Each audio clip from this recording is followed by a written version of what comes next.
और अब कई नकारात्मक समाचारों के बीच एक ऐसा समाचार जो सुखद है। जी हां, बंगाल के राजनीति में हम न जाने क्या क्या सुन रहे हैं, लेकिन भारतीय जनता पार्टी ने एक ऐसी महिला को उम्मीदवार बनाया है जो घरों में झाड़ू पोछा के काम करती है।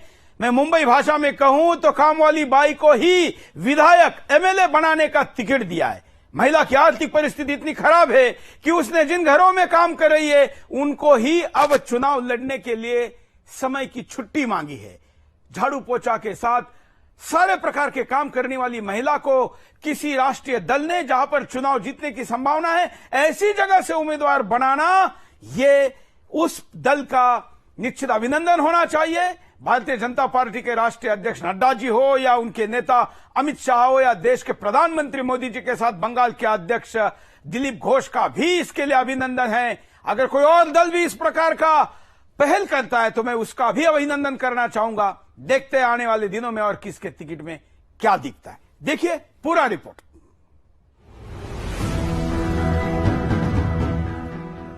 बीजेपी ने बंगाल में ऐसी महिलाओं को विधायक का टिकट दिया है जो दूसरों के घरों में सफाई का काम करके अपना घर चलाती है। अब चुनाव प्रचार के लिए मेड कलिता माझी ने 1 महीने की छुट्टी ली है। जी हाँ, क्या आप कलिता माझी और चंद्रा बोरा को जानते हैं? बंगाल में इनकी लड़ाई लोकतंत्र की जीत है। कलिता और चंद्रा को बीजेपी ने बंगाल के मैदान में उतारा है। दोनों की पृष्ठभूमि बेहद सामान्य है। कलिता घर घर काम करती है तो चंद्रा के पति दिहाड़ी मजदूर है। राजनीति और चुनाव की चर्चा शुरू होती ही धन बल और बाहुबल की बात होने लगती है। एक धारणा ये भी है कि राजनीतिक दल सामान्य लोगों को टिकट नहीं देते हैं, लेकिन जब आपकी नजर पश्चिम बंगाल विधानसभा चुनाव में किस्मत आजमा रही बीजेपी की उम्मीदवार कलिता माझी और चंद्रा बोरा पर पड़ती है तो तमाम धारणाएं टूट जाती है। इससे पता चलता है कि भारत का लोकतंत्र कितना मजबूत है। कलिता माझी पूर्वी बर्दवान के आशा ग्राम से तो चंद्रा बांकुरा की सलतोरा सीट से मैदान में है। महिला होने के साथ साथ इनका चुनावों में उतरना इसीलिए भी खास है क्योंकि दोनों की पृष्ठभूमि बेहद सामान्य है। कलिता माझी एक साधारण सी महिला है जो घर घर में काम करके अपने परिवार का पेट पालती है। आम भाषा में कहें तो वो एक मेड है। बीजेपी की ओर से टिकट मिलने के बाद वे चर्चा में आई है।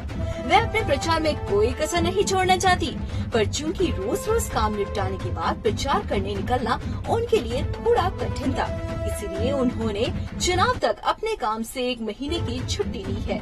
कलिता बेहद गरीब परिवार से है। उन्होंने प्राइमरी स्कूल की शिक्षा पास करने से पहले ही पढ़ाई छोड़ दी थी। शादी के बाद भी उनकी स्थिति में सुधार नहीं हुआ। उनके पति प्लम्बर का काम करते रहे। सिर्फ पति की कमाई से घर नहीं चलता था, इसीलिए उन्होंने घर का खर्चा उठाने के लिए घर घर काम करना शुरू किया। उनका बेटा पार्थ माझी 8वीं कक्षा में पढ़ता है। उनके मायके की भी स्थिति बहुत दुरुस्त नहीं है। वे 7 बहनों में से एक है। उनका एक भाई है। पिता भी मजदूर थे जो अब इस दुनिया में नहीं है। वह बीजेपी की ओर से टिकट मिलने के बाद दम लगाकर सफल होने की कोशिश कर रही है। चुनावों में उनका मुख्य मुद्दा गरीब बच्चों की पढ़ाई का है। उनका मकसद गरीब बच्चों को शिक्षा दिलवाना है। वह कहती है, मुझे मालूम है गरीब की दशा। मैं गरीब छात्रों को शिक्षा के अवसर देने का भरपूर प्रयास करूंगी। माझी की तरह एक दूसरा नाम जो बंगाल चुनावों में चर्चा में है वह चंद्रा बोरा का है। 30 साल की चंद्रा सलतोरा विधानसभा क्षेत्र से बीजेपी की उम्मीदवार है।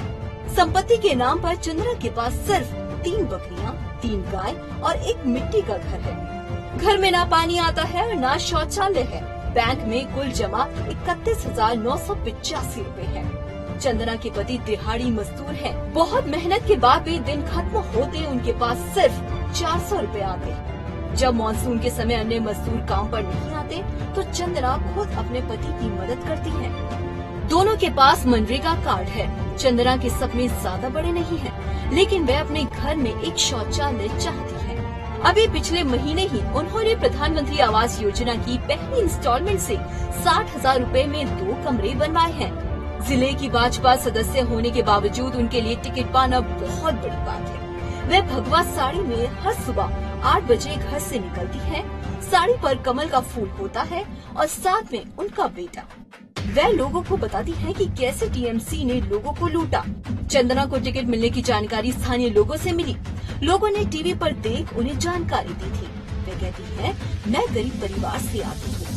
बीजेपी ने ये दर्शाया है कि आर्थिक स्थिति का मजबूत होना नेता बनने के लिए जरूरी नहीं है। वे बताती हैं कि 2011 में सत्ता में आने के बाद उनके पति को तृणमूल कार्यकर्ताओं ने बहुत सताया था, तभी वह बीजेपी से जुड़ी। इसके बाद 2016 में चंदना उत्तर गंगाजल घाटी मंडल की महिला मोर्चा में सचिव बनी। उसके बाद बांकुरा जिले में मुख्य सचिव बनी। चंदना ने 10वीं तक पढ़ाई की है। Bureau report, Sudarshan news.